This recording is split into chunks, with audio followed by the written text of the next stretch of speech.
everyone, this is Donna. I've just received my copy of Endgame and I've read the prologue, and this book is, I know that the press, the UK press and the royals are trying to tell you that this book is trash. It is not. This book is a voice crying in the wilderness.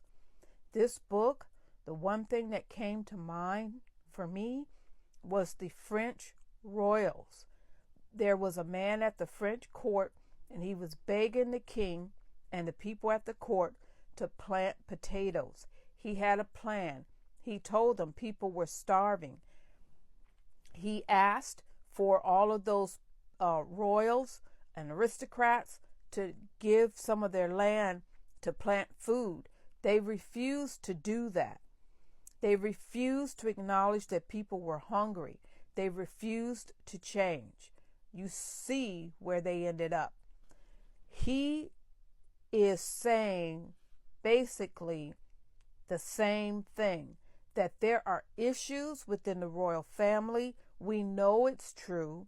He says, for instance, though off to a steady start, the ongoing efforts to boost Charles' popularity will never come easy for the institution of the monarchy, regardless of his new station.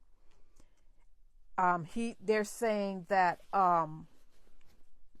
despite the fact he's well liked by world leaders and global power figures, during the life of his mother, he was never fully embraced by power brokers within the system. They're saying, he said that someone told him that Charles may be the king, but William is the future. He says that Charles lived his life at the expense of William and Harry, basically, okay?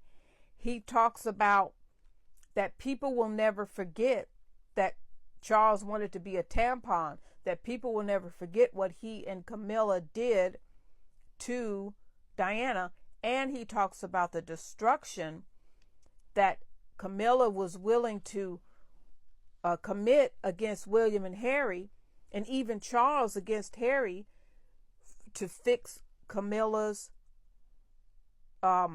public persona. He talks about how Charles sacrificed Harry just to make himself look like a good dad when Harry was having problems. This book is not lying, okay?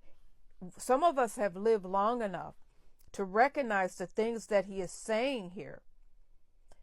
And this is just a prologue. He says that he knows that this book is going to cost him everything as far as being inside of the royal circles, but he doesn't care. He talks about how William never liked Meghan. Just the prologue, okay? The reason why they're attacking this book is because this book is definitely telling the truth, okay? They talk about the difference between Charles and the Queen, that the Queen understood, her duty. We know that she wasn't perfect, but Charles and Camilla are the opposite, because Charles has lived a life in public as an outspoken person, right? And that he's meddled in politics. He's a successful businessman, a flawed father, a philandering husband who destroyed the life of Princess Diana. Okay? It's a legacy he's eager to put behind him now that he is on the throne. I mean, he's coming right out and saying that King Charles destroyed the life of Diana. He's putting this in a book. Well, we know this is true. That is why there's so much being said about this book. Go ahead and buy this book.